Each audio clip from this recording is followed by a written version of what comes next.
เป็นอุทาหรณ์เด้ออันนี้เด้อเบิ่งดูนี่ซื้อทานนี่พี่น้องซื้อทานแล้วมาป้องไว้ในหน้าเฮือนพากันไปนั่งล้มกันเพราะว่าลูกมีมาแต่โรงเรียนมาแต่ขายเครื่องเพราะว่าคิดว่าแม่จูดเบิ่งดู โอ้ยทานขวัดใหม่นี่บ่เป็นตาเด้อเอามาหายสิสอบโลดนี่ผู้เอามาขายก็ดีฟ้าวโพดเอาไม้เขียวออกก่อนป้าโทจริงพ่อดอกพวกโหลดแก่ทานเห็นในคลิปเขาเจ้าจริงว่าไฟไหมโหลดฮะเบิ่งดูนี่ไฟไหมสอบทานพี่น้องทานขวัดมาไหม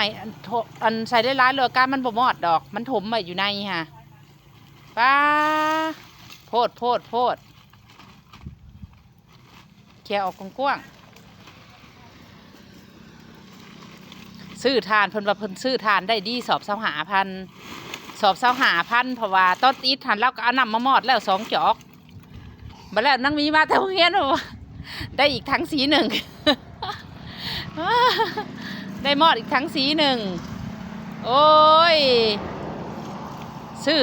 ซื้อทานมันมีรูปทึนใหม่เบิดครึ่งหนึ่ง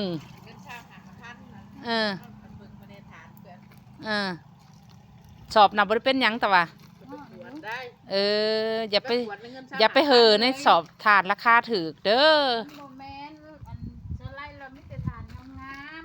อันเต้าใหญ่เดี๋ยวนี้มันผัดเผาใส่กระพุ้ยเพิ่นเผาใส่กระพุ้ยมันสิเผาใส่เต้าใหญ่แล้วมาคล้ายคือหมูอันเดี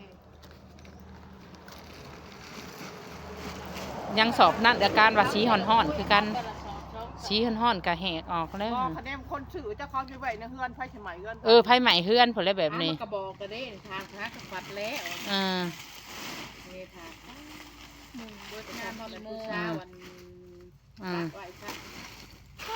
ก็ไหวดำดังเพราะกูว่าทานกูบ่งามกูยังตกใจมันมาขายหนูก็ได้บางนี่ซื้อซอยมันเถื่อนเดียวนี่แหละนี่ไผ่ก็เอามาขายล้มลูกสลามมอดเบิดบ่